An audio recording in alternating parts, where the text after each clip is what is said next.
Yes, just arrived in Liverpool. I was going to have a day of rest today, but I woke up at 7:30 and I thought, yeah, why not? I've never been to the museums on the Riverfront, so I thought I'd have a look. Plus I've got Hepcat Harley stickers to stick in toilets. This isn't that old. I think it were built in about 1880 something. And all these old buildings were black. They've all been cleaned up since the 1950s. They're all black back then because of all the soot.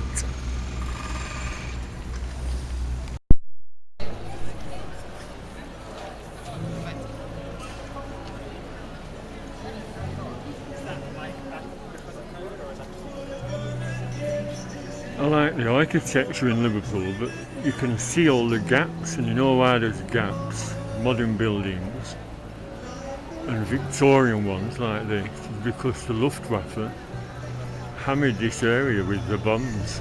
It was decimated during World War II. I think it was May 1941 when you targeted Liverpool over a month. Bombs every night.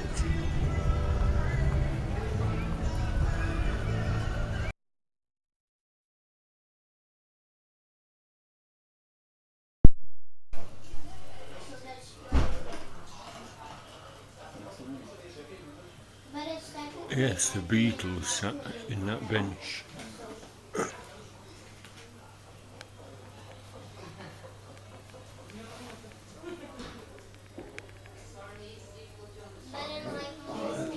In about 1960 with Pete Best. He sat in that very bench. Oh, music's coming on. I'll have to avoid a copyright strike by knocking it off.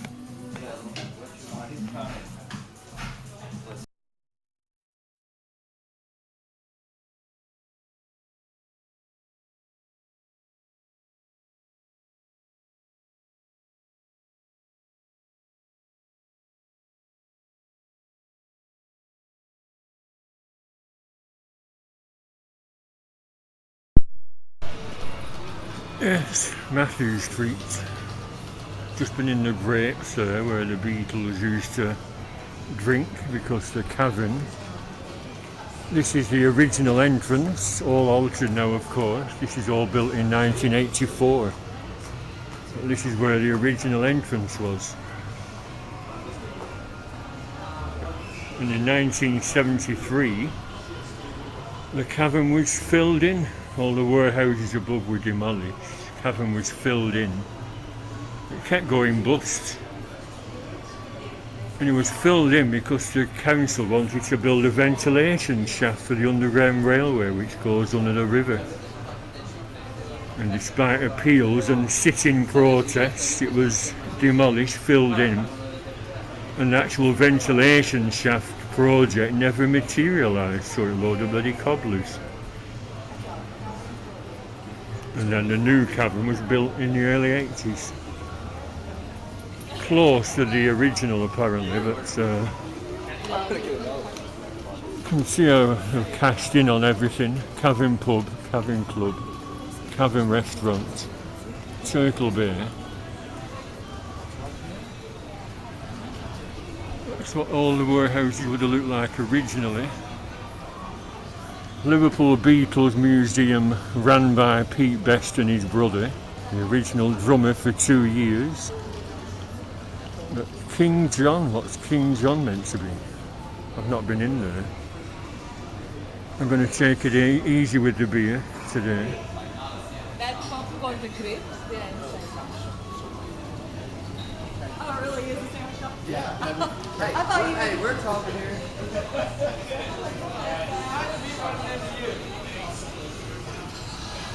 Sergeant Pepper Bar. Oh, there's the Cavern, I've gone past it. The new Cavern, I'm not going down, there's about maybe 50 steps.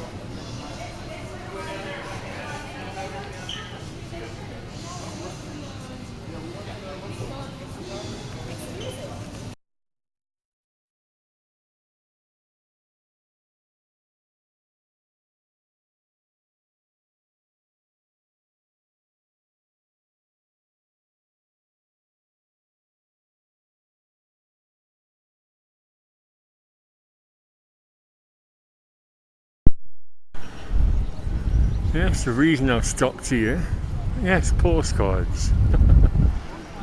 I've got, I've got pictures. I've not got a lot of Beatles or Liverpool postcards at home. Just lots of old pictures, and this spot here, Derby Square and Castle Street, where the town hall is. Some nice old pictures of this, and this entire area. I mean, that survived. But all this was just blitzed by the Luftwaffe. And there's a picture of just this statue unscathed, with everything else blitzed. Although, like I said, these old buildings survived. They were blitzed. They survived.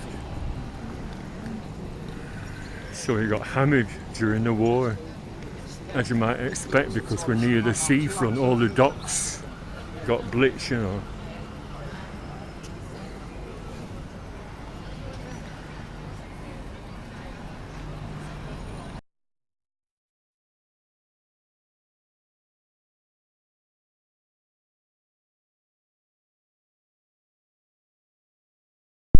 I think I've filmed from here before when the camera was bleeping, but this is a nice view because the other perspective from the riverfront is spoiled by the concrete blocks.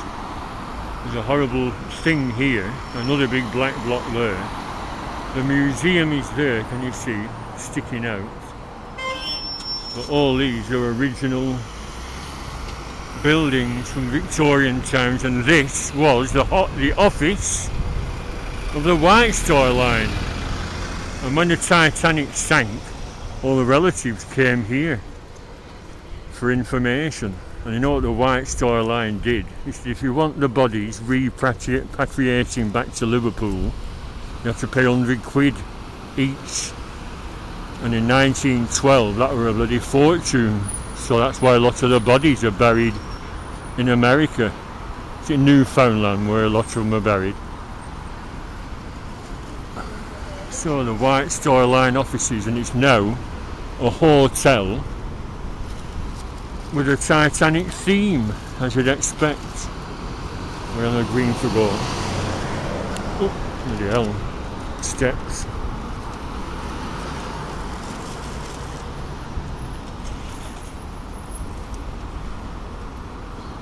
Where's the entrance?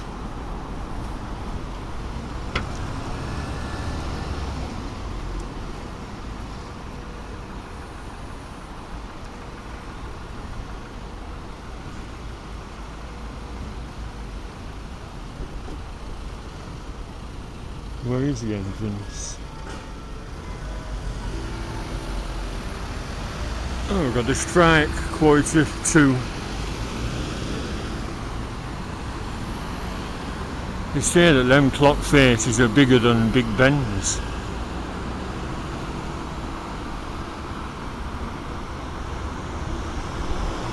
So, it's funny that, isn't it? Where's the entrance? It must be on the other side. But anyway, there we are. Stripey building is the White Star Line's office. I think it closed down in the 1930s. They say a lot of buildings around here have got shrapnel damage from the bombs. I was looking for some on my last visit, but I couldn't find any. Right, museum.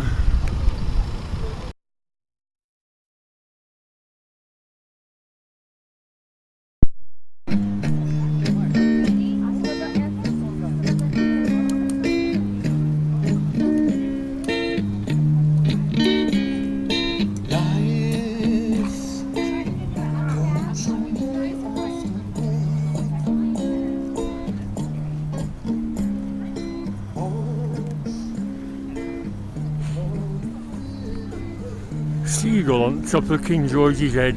Or is it Edward? Sorry, Edward the 7th. Can you hear me? Can you hear me? A bit windy. I'll come down this way for a better view of the Liver building. I've got a picture before they built this. It was built in 1907, so this is relatively new. But there's a big cruise ship in. That was on Twitter. There's a couple of people that take professional pictures, and they said I forgot what it's called now, cruise liner, look at the size of that. Probably bigger than the Titanic was. Oh, the seagull's gone.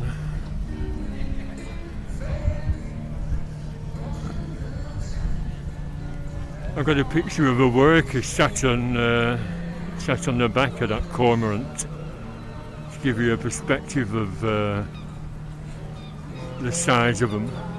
He's doing maintenance work on it. I come away from that music in case it gets a copyright warning. Ridiculous, isn't it? You have to delete all your bloody sound. Ferry across the Mersey.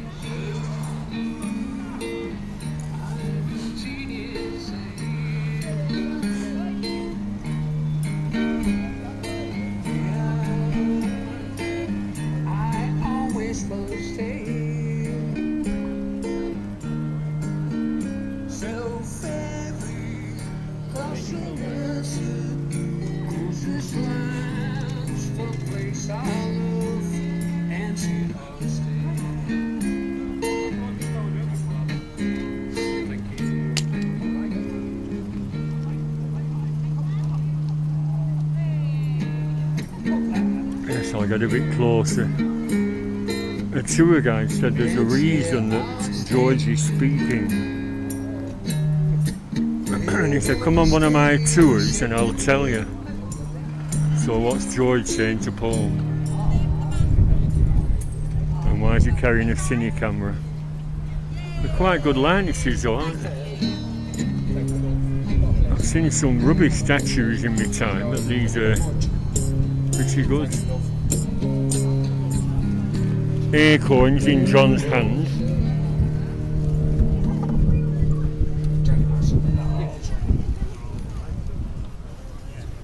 An Indian script on George's belt.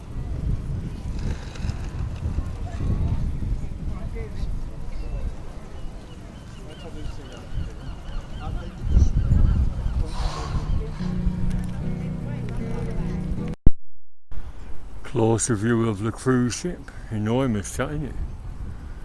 That photographer actually got on board and was taking pictures from that rear viewing deck at the top there of all these buildings. So how did he get on board?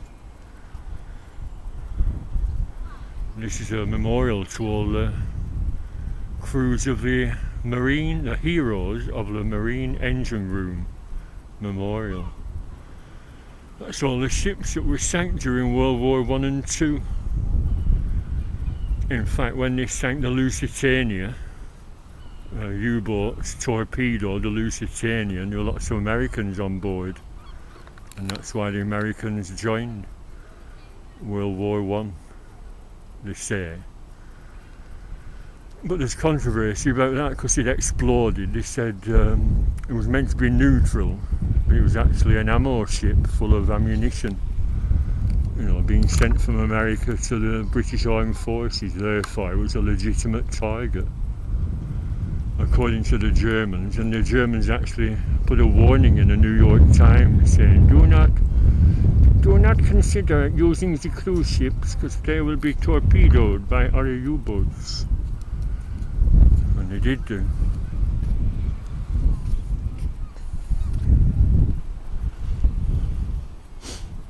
The propeller from the Lusitania is on the Albert Dock.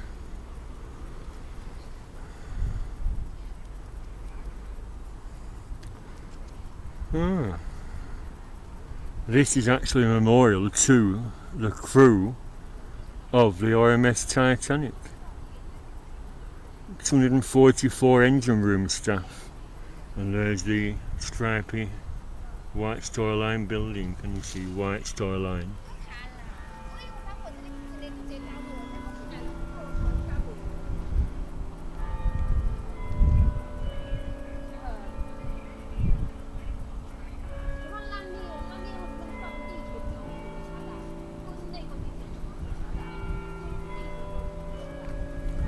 There's a reason that's not very loud.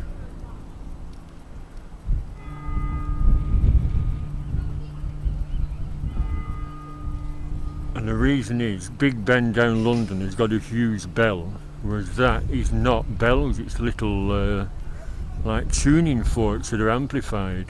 Believe it or not, I read about it.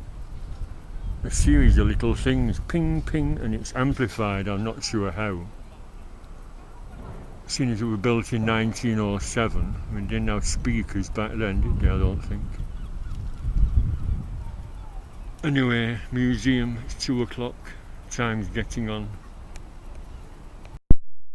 Yes, that's a colourful Mersey ferry, I forgot what it's called. The Royal Iris was scrapped and it's rotting on the banks of the River Thames now. Just missed it. Another view of the Three Graces, as you call them.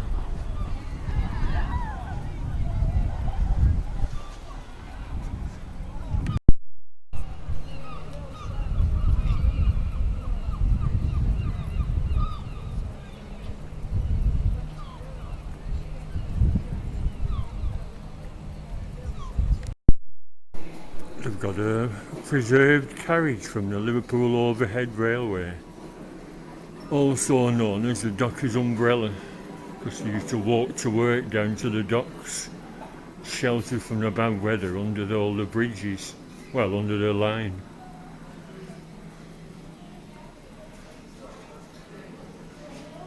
Whose bright idea was it to demolish it?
An old steam locomotive down there. That's on the ground floor. I said, is there a guide? When I asked at reception, he said, no, you just explore yourself. So it's all a bit mixed up apparently.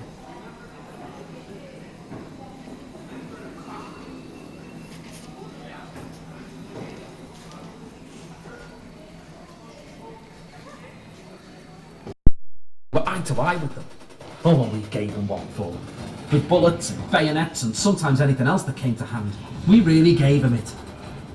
The Germans who weren't dead or captured took off back towards the second line. A few of our lads jumped up to chase them, finished the job. Another machine gun opened up. Never saw those men again.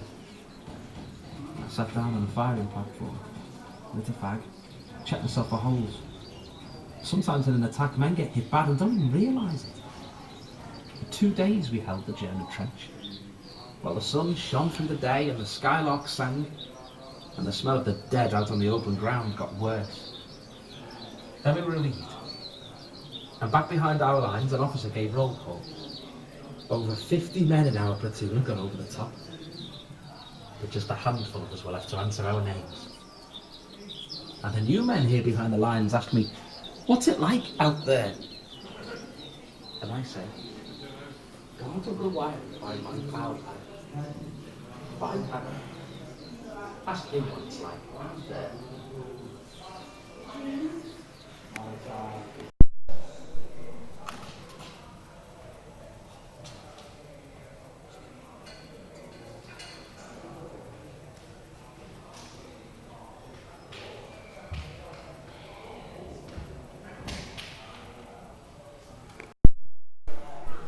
This is a reproduction of Liverpool's slums.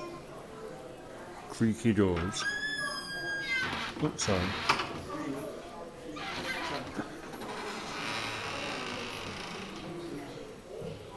And a bog. Listen. Oi, clear off! Did you see I'm busy?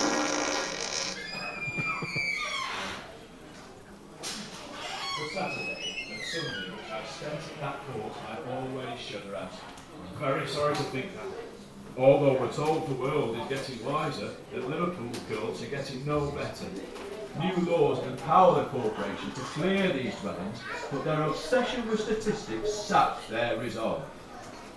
Hugh Shilling, 45 years ago. Liverpool is the first city to pioneer food sanitary practices in the form of purpose-built workers' housing.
Nice old engine, isn't it?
Built in 1838. 1838.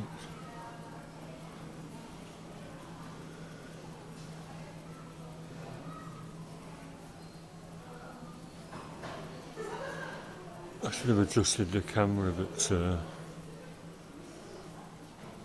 doesn't matter, does it? I just thought I'd give a little impression of what the museum contains.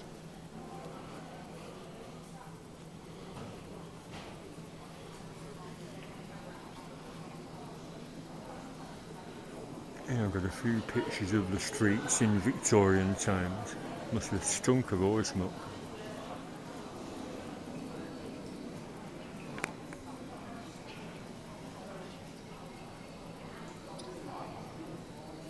It's a moose.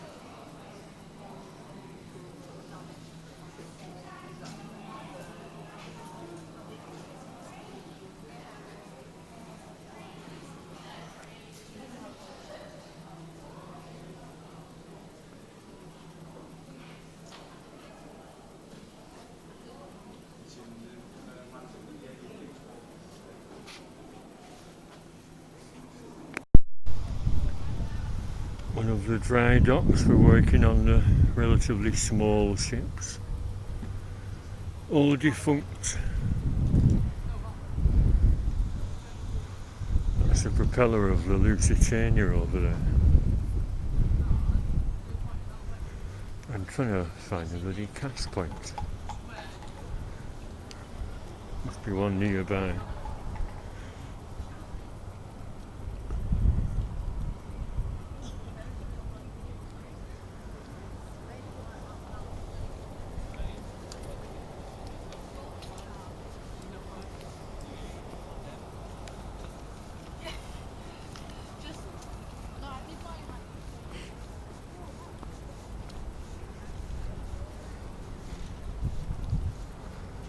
The idea is to get a taxi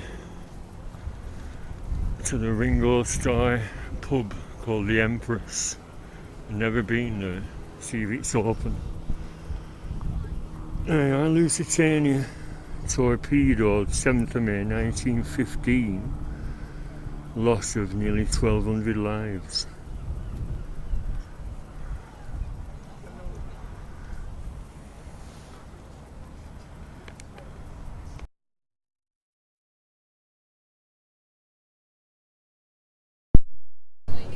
Billy Fury Memorial.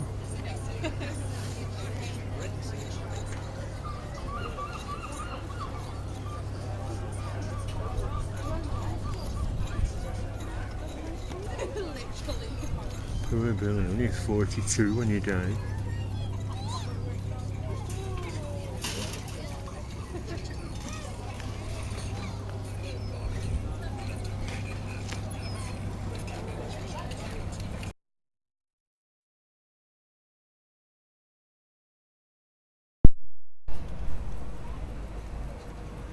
"40 years ago, this was all derelict. It was featured in Boys from the Black Stuff, George's Last Ride, and they're being repeated on BBC 4.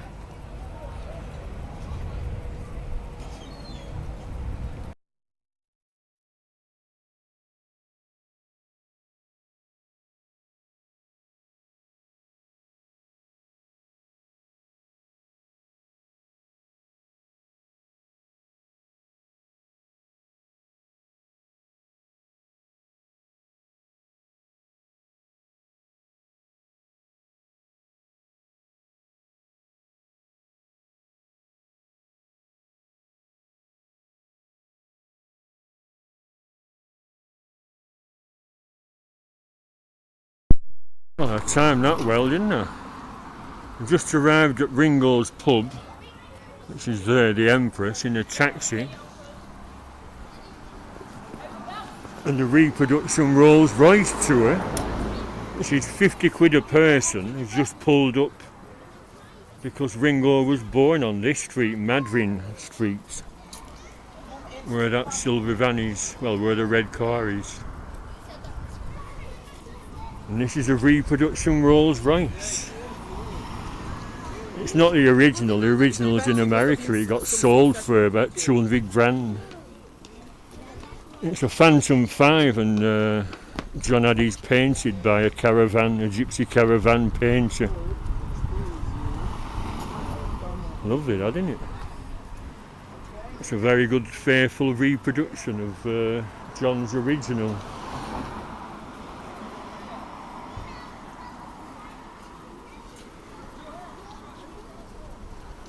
Pity about that lamppost.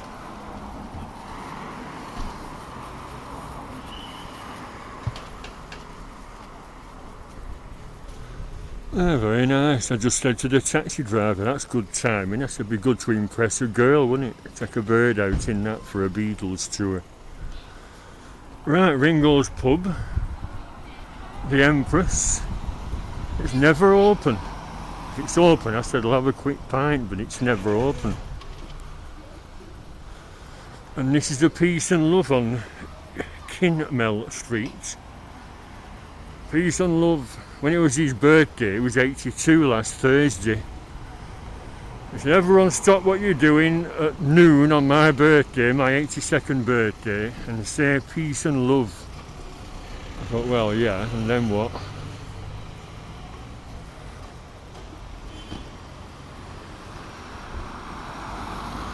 Looks like it's shut. No lights on.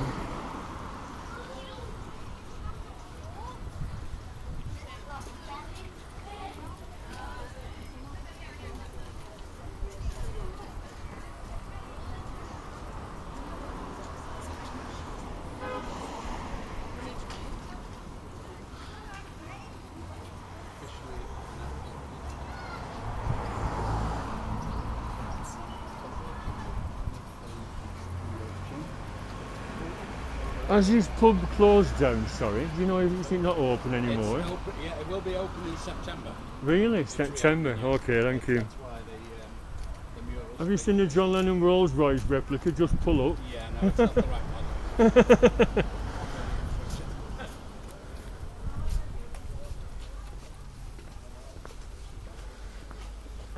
I said it's not the right model. Is it not a Phantom 5? Yeah, so this is Ringo Street, and the interesting thing is the V for Victory, which is over the doorway, was a fixture after we won World War II.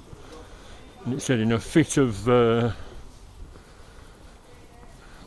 ecstasy after the victory in Europe, they put a V over the doorway, number 10. And it's still there. The Ed Sullivan Show. Yeah. That's when the Beatles became worldwide known. And so this was post. They were already famous. Yeah, you can tell them what used to watch in the 63 Slippers in the UK. Yeah. In November. Yeah, there's a picture of Ringo and his stepdad. His dad cleared off when Ringo was a young toddler. He said, my dad just had enough of married life and he cleared off and I never saw him again.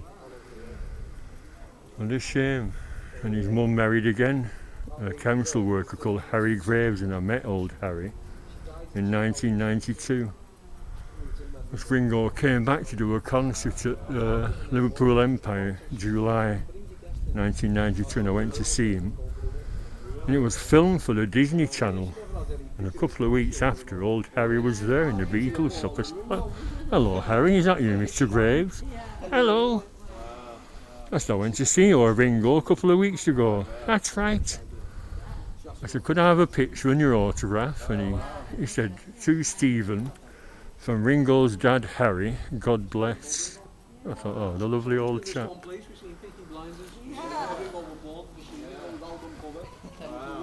Yeah, and I was just saying to the taxi driver, Ringo sold his estate in Cranley, Surrey, the Ridinghurst estate, for 20 million. And moved to LA for the LA sunshine. I mean, this weather is quite rare for us.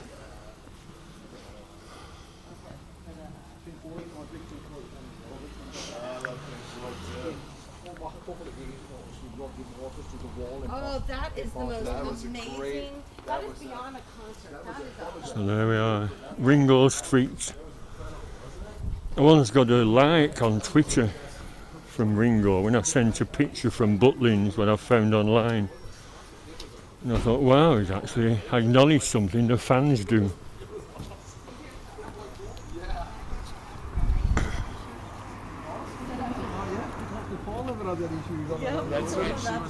It's my taxi.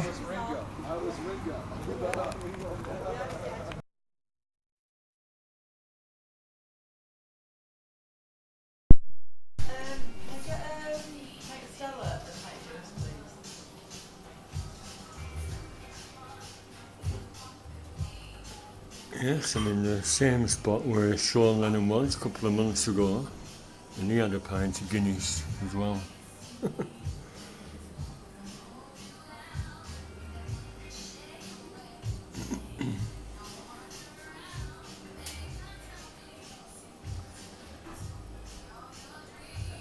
Yes, John Lennon's old pub when he was an art student.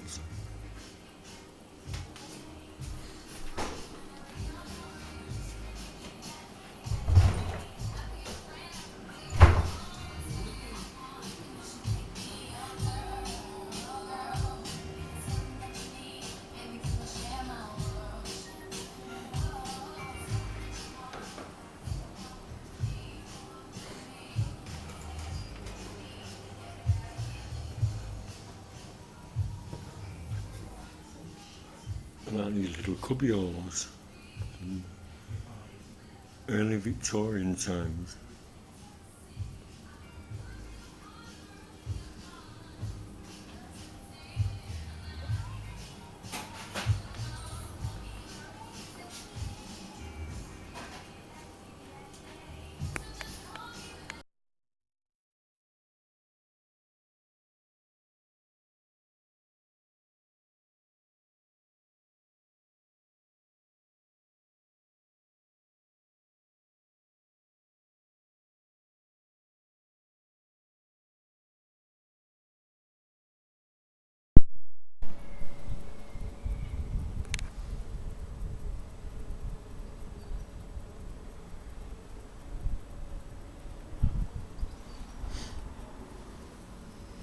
Yes, there's a famous picture of John Lennon with a mate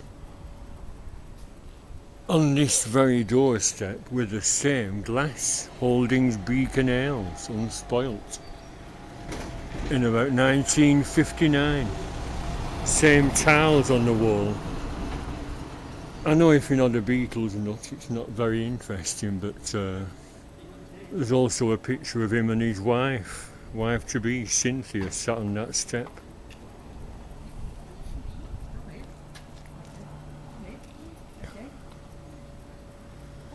They've built this wall since, but he's with a crowd of friends from the art college, and then him and Cynthia sat where them bins are actually. There's a lad in Liverpool called Keith Jones that does these then and now pictures, which are fascinating, and he sort of mingled the pictures together.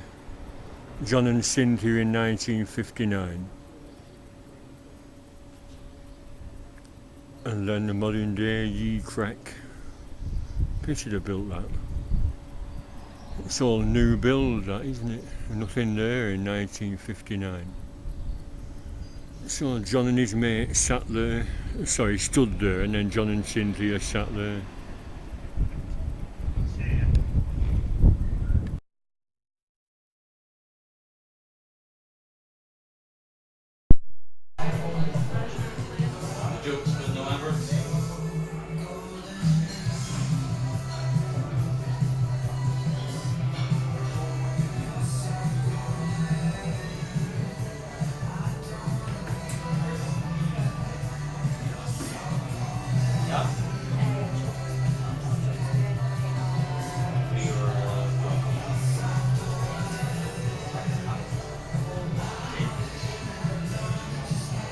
Well, I'm in the Philharmonic pub, and I just had a word with the landlord at the Ye Crack, and he said, oh, there's a cash point in the pub. Well, there isn't. So the lad behind the bar said there's one down there. Isn't working. The glass collector said there's one down the road, mate. So I went down the road, 2 minutes walk, down a hill, and it's been vandalised. Put my card in, it wouldn't give me any cash. So it returned my card, luckily. You can't get cash anywhere in Liverpool, what's going on? I should have got some money in the town centre, shouldn't I? This is a very ornate pub, I've filmed in here before. Chesterfield leather armchairs. And I just spilt my Guinness and a double Irish whiskey.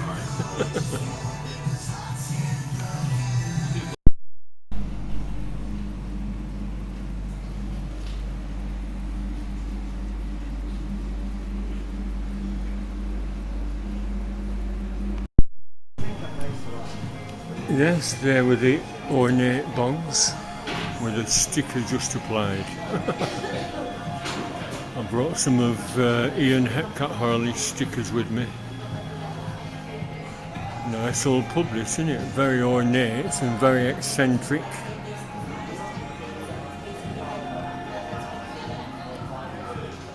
Lots of pubs like this in Liverpool are. Wood and brass and leather seats.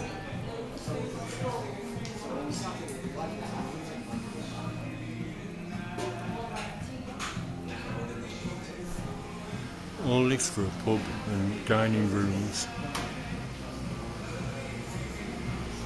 Beautiful, isn't it? Right, I'm going to get a bite to eat now.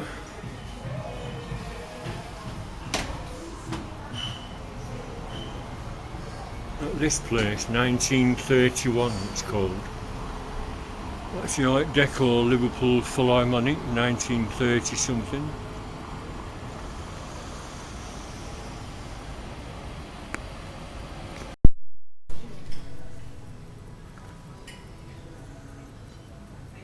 Yes, I'm in the 1931 restaurant, which is very nice. Dates from 1931.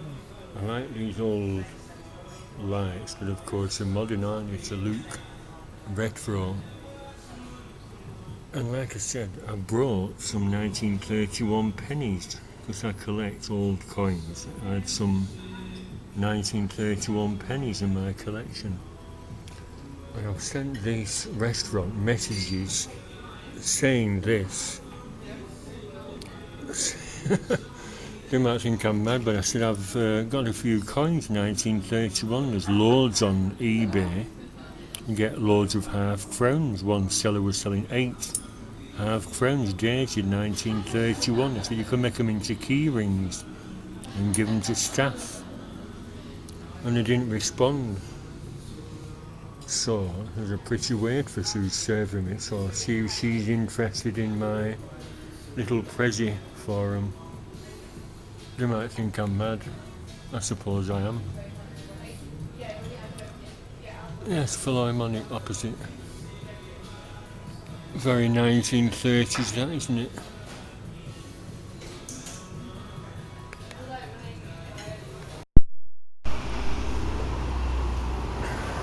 Well, just had a nice meal at the 1931. Very pretty waitress, and I give them my 3 pennies dating from 1931. And I give them a tip. He said, "Oh, thanks very much for the coins. My manager was very impressed." I said, "Oh, good. I thought he might think I'm by me."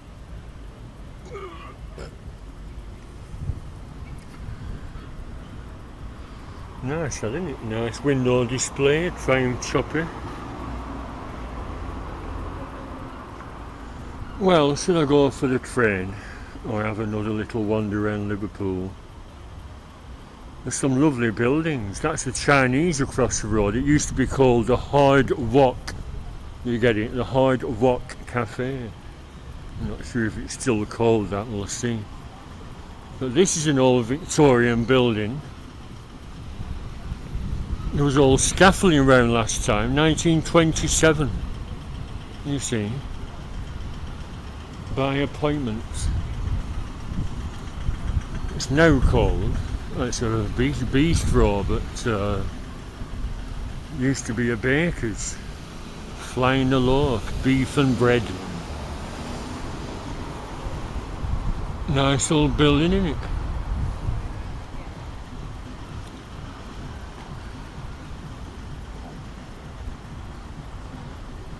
Flying the loaf. As you brew, so shall you bake. There used to be a back street pub on one of these streets, and the ceiling was full of ties, you know, blokes' ties drawing pinned to the ceiling. And then when I went in again, all the ties had gone. I said, was I imagining things, or did you have loads of ties dangling from the ceiling years ago? And he said, oh yes, they were full of dust, so we took them all down. Vienna Bakery, Bakers to the Queen, Kirkland Brothers, Scott's Confectioners. So that's another preserved bit of Victoriana. Nice, isn't it? With a motorbike outside. So this is now called the Centerline Canteen, not the Hard Wok Cafe. And that's another ornate building. Yes, at the bottom is Bold Street, which goes back to the town centre. That's got lots of interesting old shops. So I think I'll stay another hour and get the train about 6 o'clock. Pity I'm not getting B&B here. Oh, Rodney Street, yeah, Rodney Street is where there was a photographer from the 1930s and 40s. And his studio is at number 59. Edward, what was he called? Not Chapman. I forgot his bloody name. We'll see. I'll find number 59 and I'll see. I've got a book of his photography. It was sort of landscapes and clouds and portraits. I forgot his name, I'm slightly pissed. This is it. Edward Chambera Hardman Photographers. And like I said, I've got a couple of his books. And this is owned by the National Trust. But it's closed. And it's been closed. It was open in May in June, but they decided to bloody close for the summer. Why?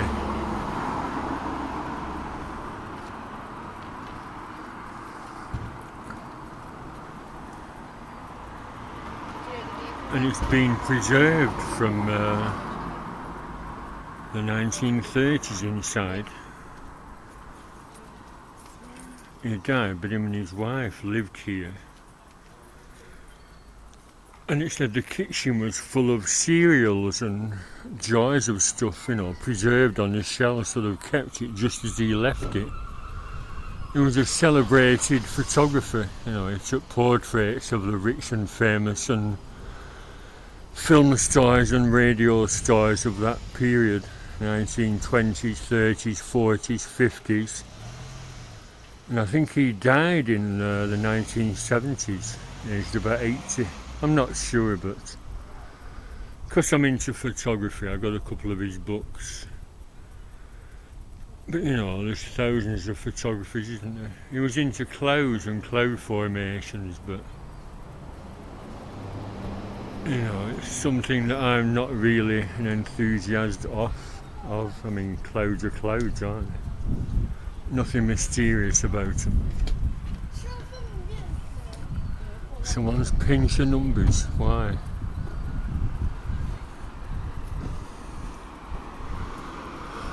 It's a nice 3-story Georgian terrace, isn't it, from the 1700s. Right, well, knock this off now.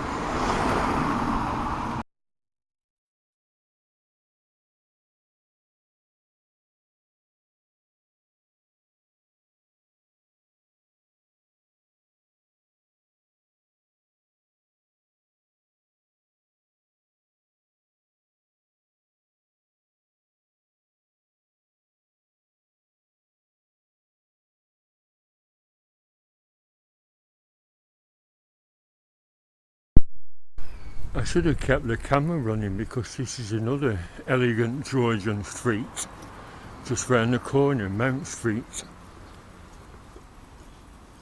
And this is where Paul McCartney and George Harrison's junior school was, the Liverpool Institute, and it's here.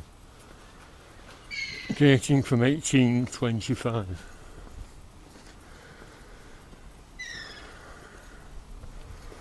Not sure if these are original cobbles.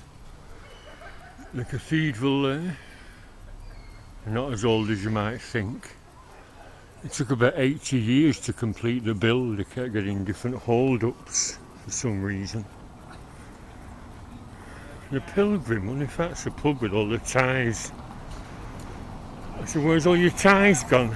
We took them down, mate. They were full of dust.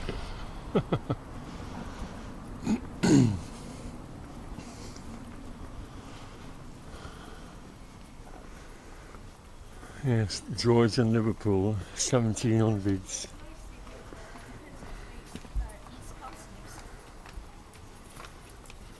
That works too.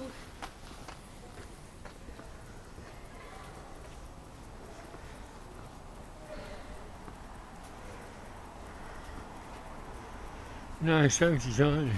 3 stories, running for all flats now. There we are.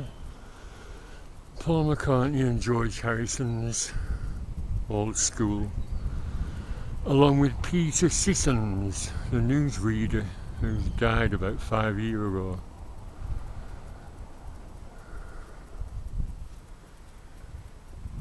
He was an old Libolian as well. Libolian, Liverpool Institute, old boy. Liobian, that's it, Liobian.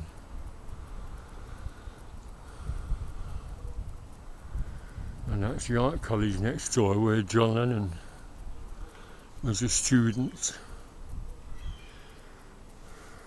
So there we are, elegant Georgian terraces. So I'm going to walk to the bottom, walk down Ball Street, and then decide what I'm doing. Should I go home? It's 6 o'clock or 6:30 train.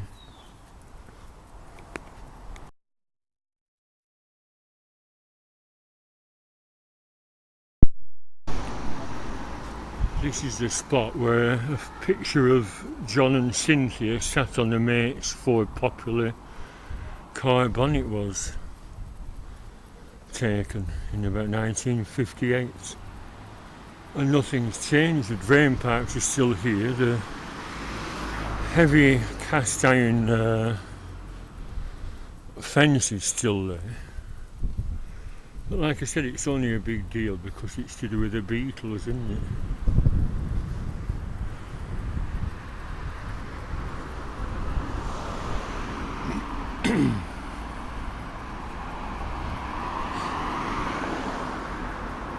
And yes, I just put one of my stickers up, or should I say Ian McMullen stickers.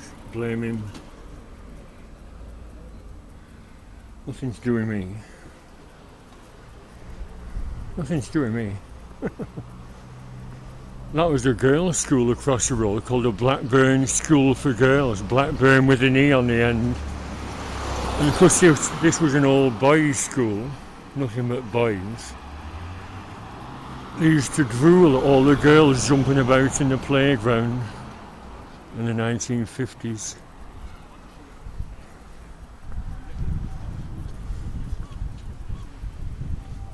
Yes, an art installation of trunks. Excuse me. It wasn't a residential school, so I'm not sure why these are here. But some of them have got the Beatles' names on. Oh, that's got the photographer's name on. Edward Chambra Hardman.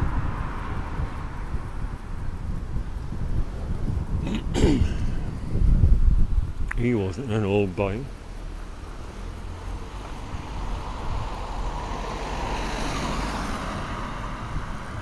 First class, what's that about?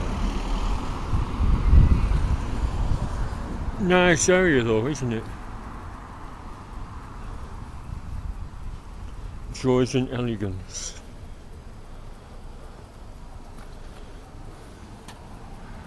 See, Paul McCartney's name is on the Hofner violin bass shape.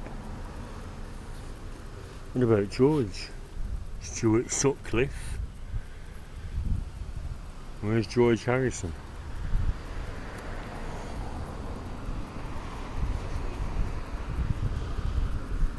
Actually, it doesn't matter, it's a modern art thing, I'm not into modern art. An afterthought.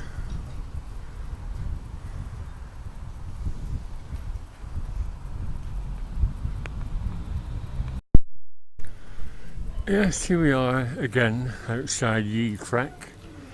And look at this, there's a blue plaque.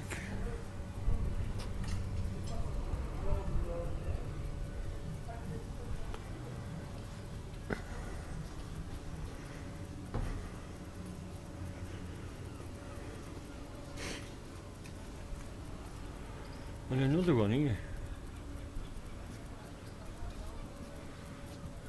Where John and his mate were stood on that old picture.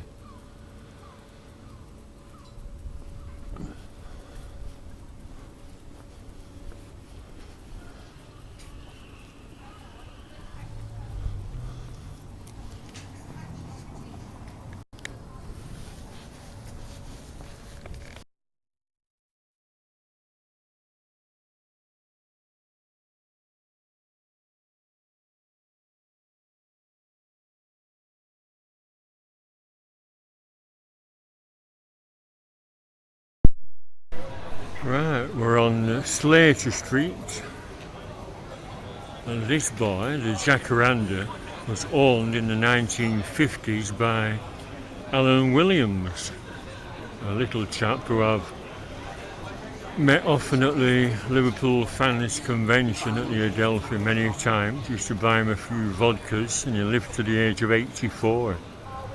He died about 10 years ago. But he ran this bar, and it was frequented by art students because it's within walking distance, like I just walked from John Lennon's art college, and it said Alan wanted the basement painting with a view to opening up as a music venue for his Caribbean steel band. And he got John Lennon and his mate Stuart Sutcliffe to paint it. And in return he said you can have all the Coca-Cola you can drink. And it said John and Paul and the early Beatles, just as they've been formed, they were the Quarrymen, then they called themselves the Silver Beatles when George Harrison joined them. And they used to perform here. And Alan got him a few jobs painting the ladies' toilets and singing a few skiffle numbers to get customers in before they made the big time. So this place, still called the Jacaranda,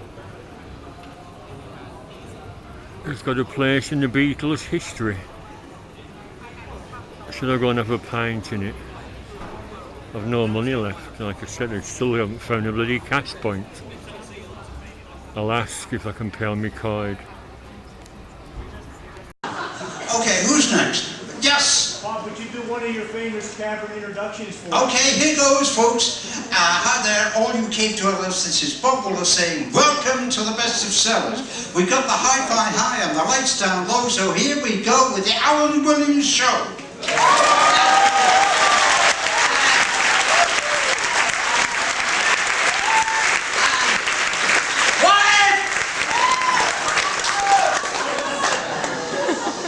And on that note, I think it's probably the last time that Bob Wooler and Harry Seacombe and except for the 20th of October, we would love you to come on the 5th of October back to Liverpool. It's virtually going to cost you nothing for the show, and it's possibly the last ever show that we'll do ever this year. Right, well, Alan, we haven't quite finished because I saw some hands go up here.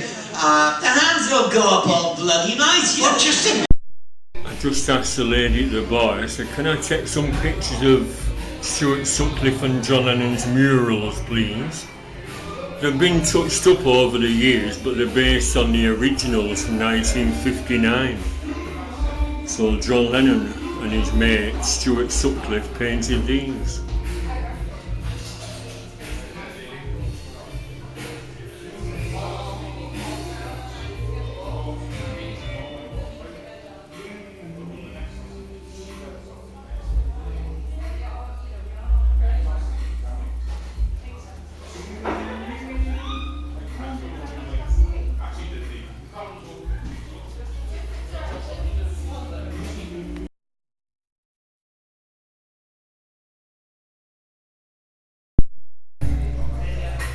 These are some pictures in the main bar, but I've got better pictures of the period John Lennon was here as a young lad. I've got better pictures at home that I could supply him with, you know, from the art student days.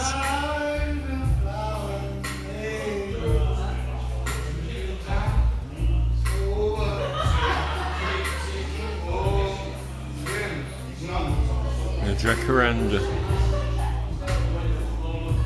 Poor old Alan. His daughter was at the Adelphi one year. She said, that isn't vodka for me, Dad, is it? I said, yeah, I buy him a bottle every year. She said, well, please don't. I said, well, he survived till into his 80s on vodka, so it's not doing him any harm. So I think I gave it to some Russian lads. There's a lot of Russians come for the Beatles do at the Adelphi every year. They come from all over the world.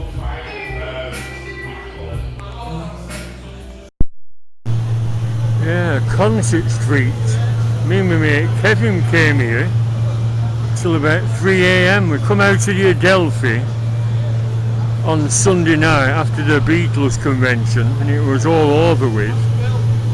I said, I can hear some thumping music, and we found this place by following the music. And they were serving on a Sunday night. There's a video up, I think, on one of my channels. And me and Kevin pissed at about 2 a.m. on a Sunday night. 1869 Holmes Building, can you read that? So yet more converted warehouses. So we were going to call it a night and it was still going on at 3 a.m. I do.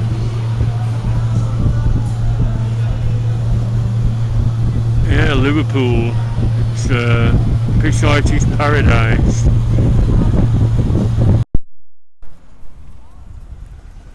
Yes, we're nearly back at Lime Street Station. Empire Theatre there. The second Empire Theatre after the first one was demolished. Not sure why, either a fire or war damage. That's the Northwestern Hotel, which looks remarkably like the Dakota building in New York where John decided to call home for the last 15 years of his life. Coincidence, or did it remind him of this Northwestern Hotel? Anyway, it's 6:15, so I'll head for home. I'll be home about 9, I reckon.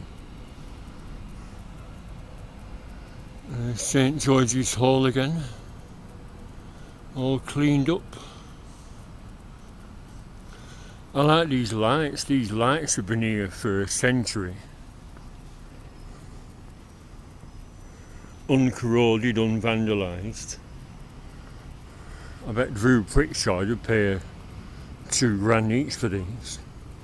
Lovely ornate castings.